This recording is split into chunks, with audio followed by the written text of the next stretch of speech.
everyone, it's Kaylin and this is my sister Natalie. She's joining me today for our special Hogwarts house sorting video. We're going to be sorting characters into houses and she's really good at this and she brings some great insight to the table, so yeah, that's what we're going to be doing. And I feel like most of us, we see the exterior of houses.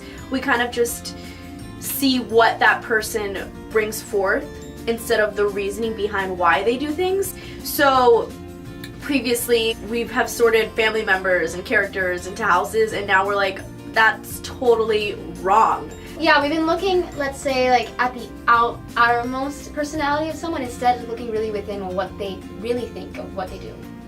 To begin with, I think it's very important that we get an understanding of the values that each house has. So to begin with, bravery, nerve, chivalry, and daring.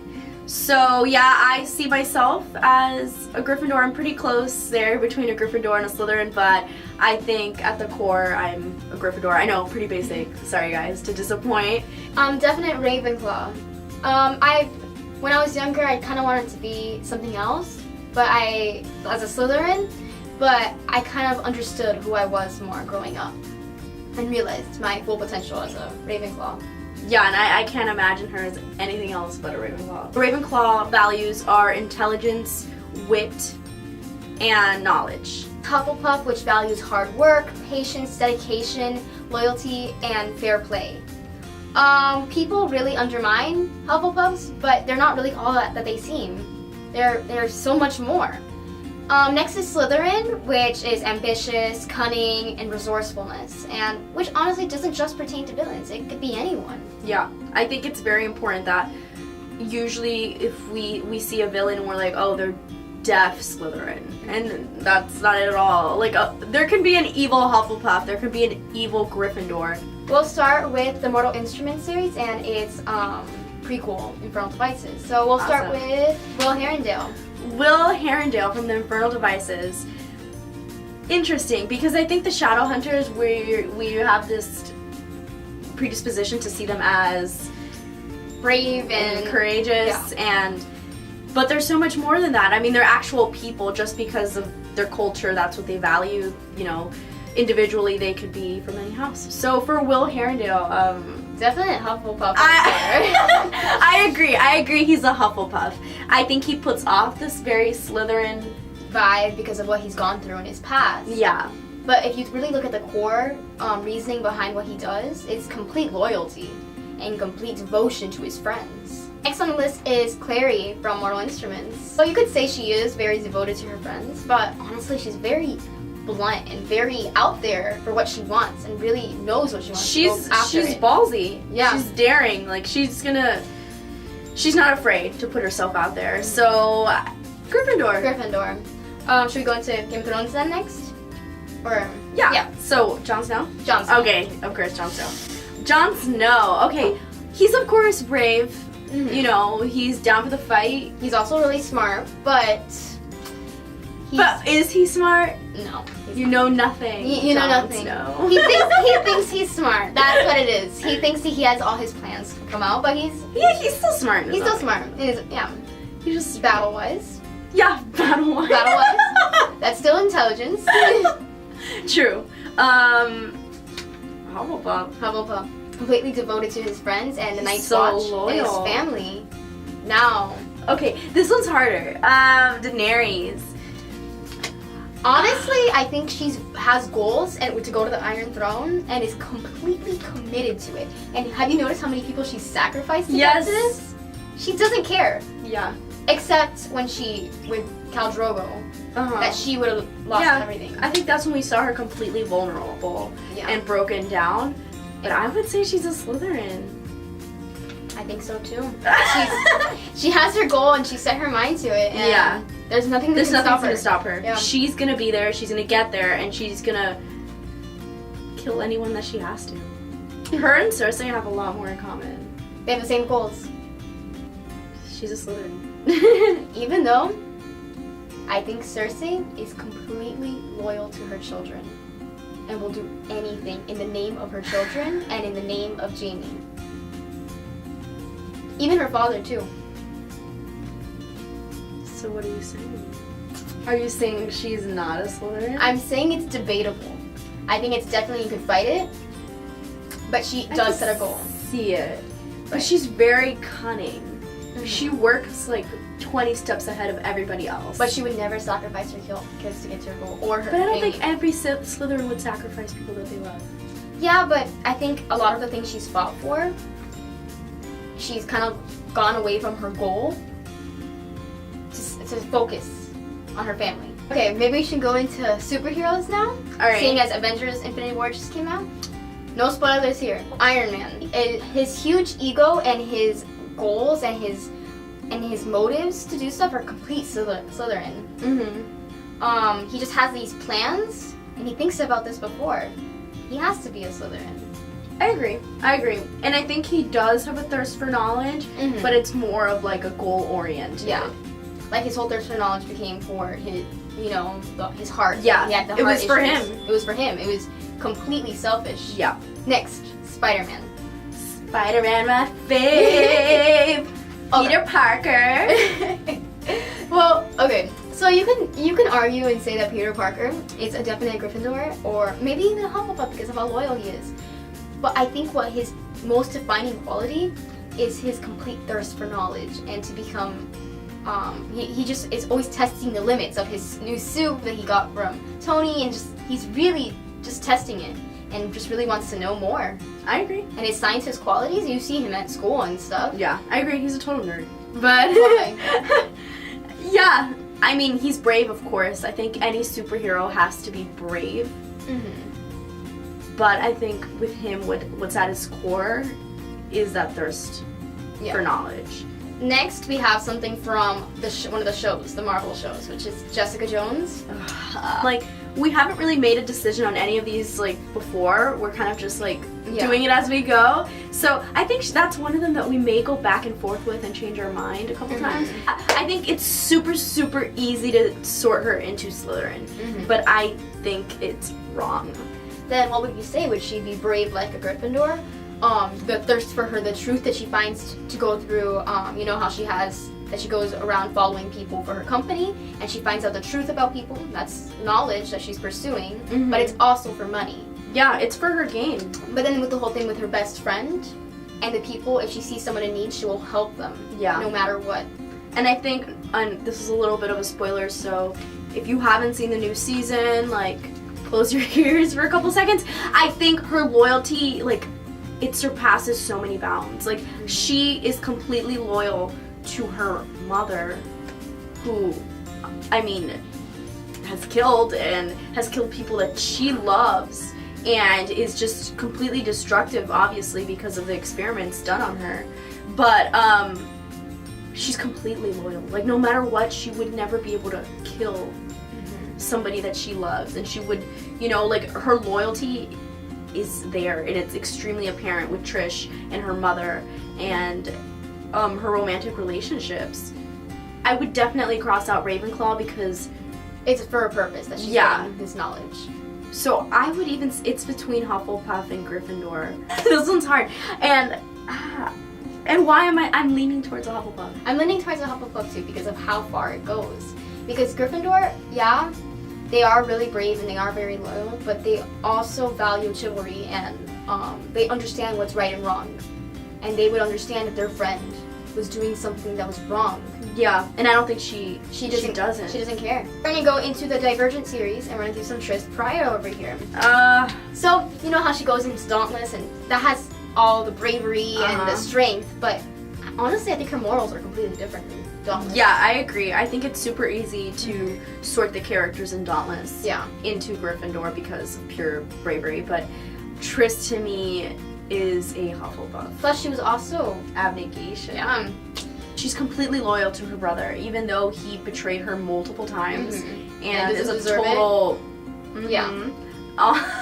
but yeah, I would say she's a Hufflepuff, no doubt. Her brother totally is Slytherin. Total Slytherin. He honestly betrayed her so many times, like as we said before, and he would do anything to get further ahead. Let's do some Vampire Diaries up in here. Okay. I think it's super easy to put Damon into Slytherin, but He's too impulsive. He doesn't think about it. Yeah. He doesn't think about that ahead. Yeah, he has like maybe some plans when it really comes down to it, when it's something really important.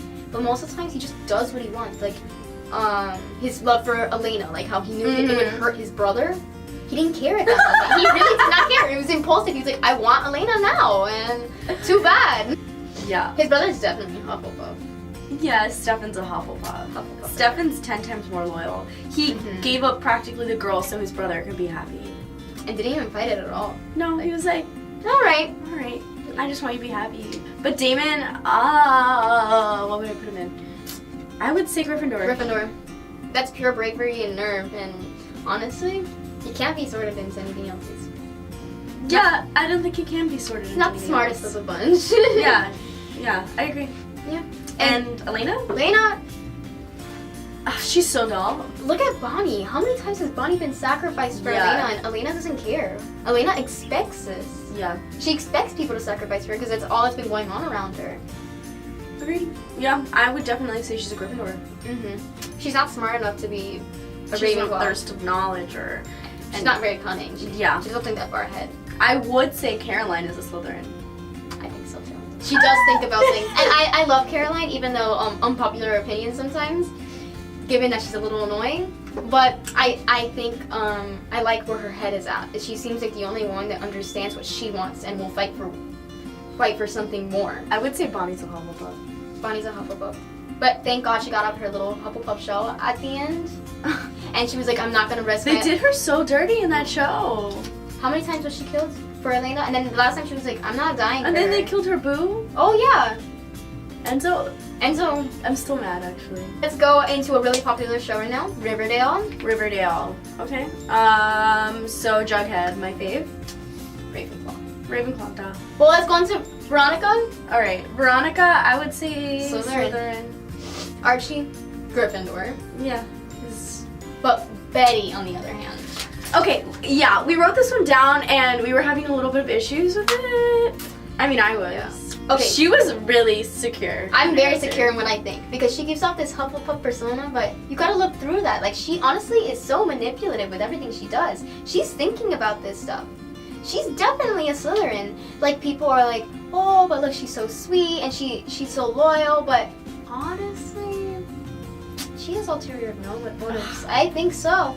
I see it, but I think it could also be debated that she could be a Gryffindor, but I think that dark side of her, and she is very ambitious, and she is cunning. The Walking Dead, Rick Grimes.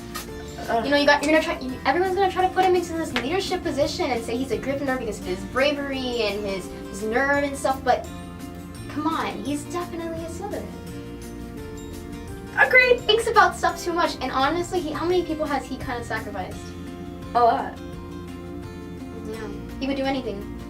I would say his son's a Slytherin too. It goes with the bud. But that's circumstantial.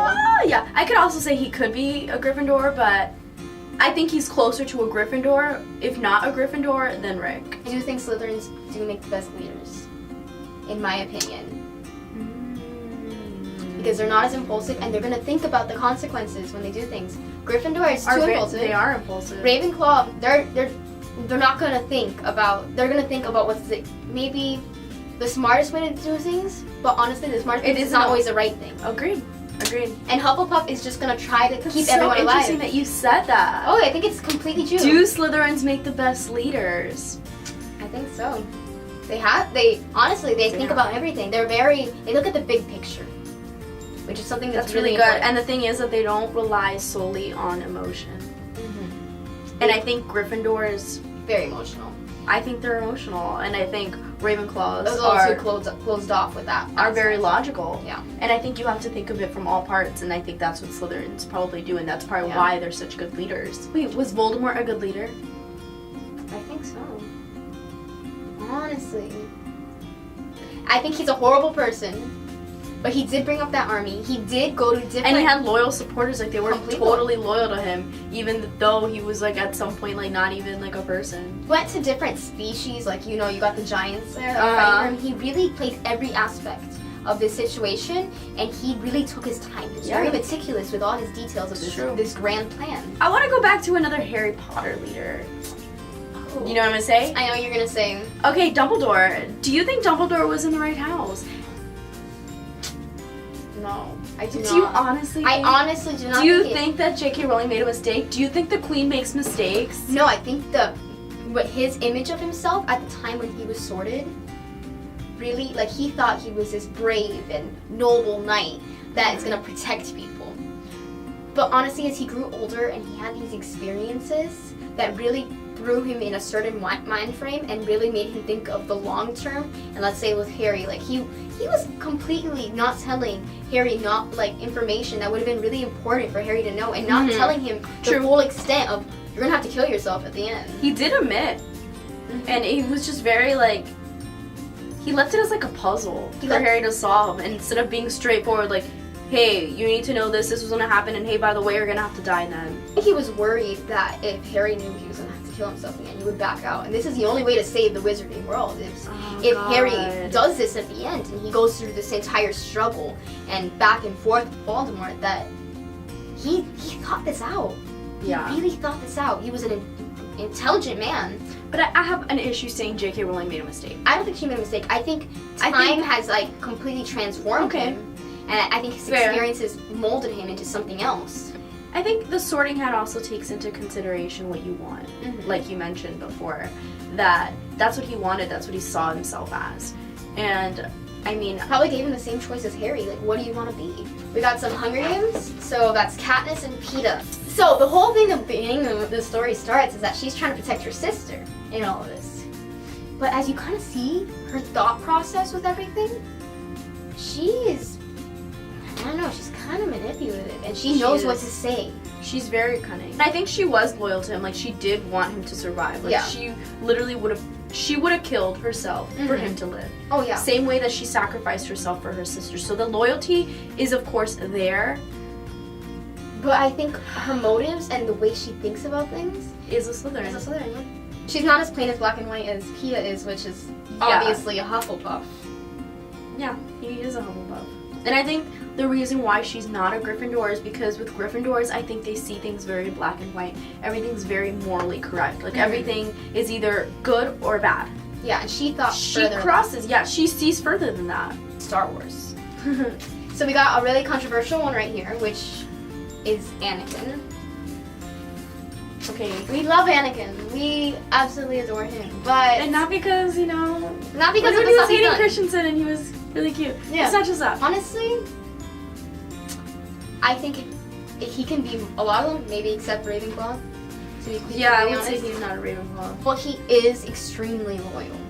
But once something else crossed his mind, and he thought of them betraying him with Obi-Wan and Padme, he completely ignored his loyalties. And he completely went a different direction, and his thirst for power and his thirst to become a great Jedi turned into becoming a great Sith.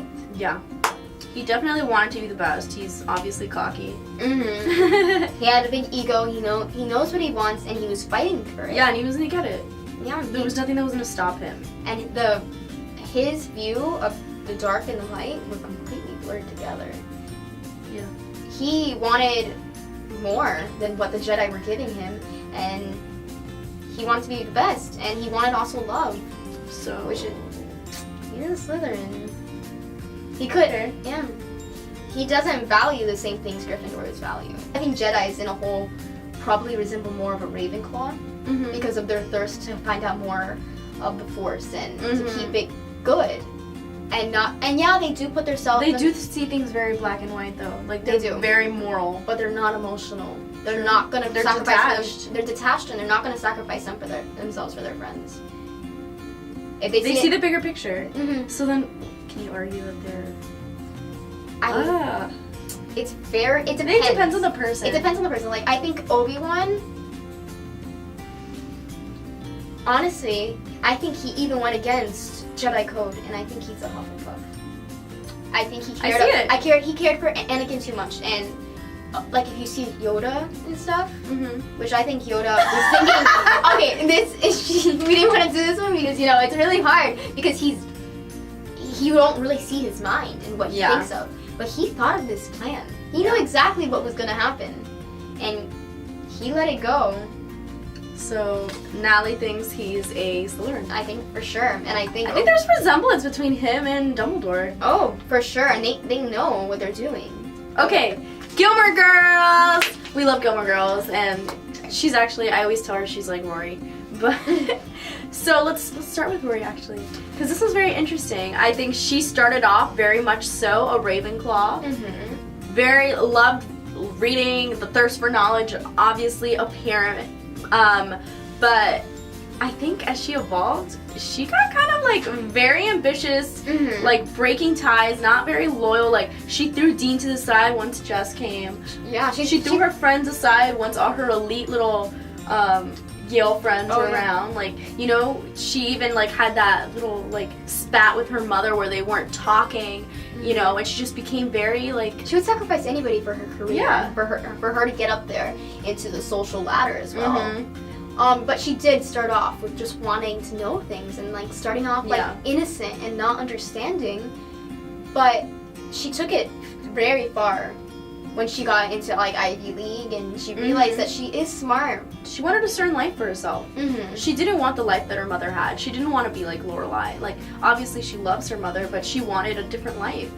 She wanted to accomplish her goals. That's why I would say she's a Slytherin. Yeah, she is. Lorelai. Well, for me, Lorelai, I think she's a Gryffindor. I think she's a Gryffindor. She is loyal to her daughter, but to a certain extent, to be honest. She knows she's not gonna... Yeah, but she knows right and wrong. She knows right and wrong. She knows that her daughter, at some points, was doing stuff wrong. Yeah, and she was not afraid to say it. Yeah. Like, Lorelai's super ballsy, and she's daring, and she's gonna stand up for what she wants. Exactly. You know, and she's gonna be courageous about it. Like, she goes after things, but at the same time, like, she wasn't afraid to be the mother. Like, even though she's a young mom, she wasn't afraid to be, like, strict with Rory, to be like, no. That's not right. We don't do that, you know. Yeah, she is very courageous, and she looks at herself in a certain way, and she knows that she has to do stuff right. Okay, we're gonna go into Kimmy Schmidt. So we were like trying to decide what Kimmy Schmidt is. Like originally, I said she was a Hufflepuff, and then Natalie's like, wait. I think she's definitely a Ravenclaw. This whole thirst for knowledge in the new world she's walked into, and she wants to experience it. She's really trying to live life for its fullest and understand everything. She is very loyal though, but I think it also falls into her just being very gullible and still like a childlike mind. Yeah, she's in the process of developing it right now because she lost a very important period of her life. That's a period for understanding what the world is. Yeah, and learning. And she missed that out, but she does have that thirst for knowledge. Yeah, Ravenclaw. Titus and Jacqueline. Those are Slytherin. Pure Slytherin at their finest. Yeah. They know they're taking advantage of Kimmy. Yeah. And they know it. They're okay. They're okay with that. As long as they get what they want. Exactly. Now we're going to go into Stranger Things. So we got some 11 here. Oh, 11. I love her. Millie Bobby Brown. But, yeah, I would say she's a Hufflepuff. She just wants to be loved. And I think it's very hard because we say, oh no, they're only this way because of their experience. But, I mean, experience plays a huge role. And it has to. You know, you are your nature and your nurture.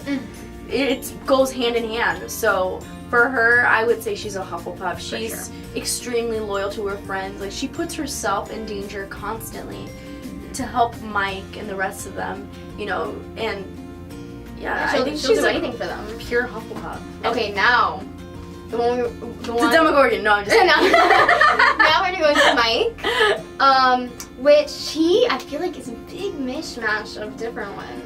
He really doesn't. He has his whole thing with his friends and stuff, but he's fought against them with some of he really is like. Yeah, he's not afraid to stand up for what he wants and what he thinks. He was really super grumpy. Oh yeah, this last season he was not feeling it. He was like jealous and he was like annoyed. Like why doesn't everybody else want 11 back like I do? Like he was angry.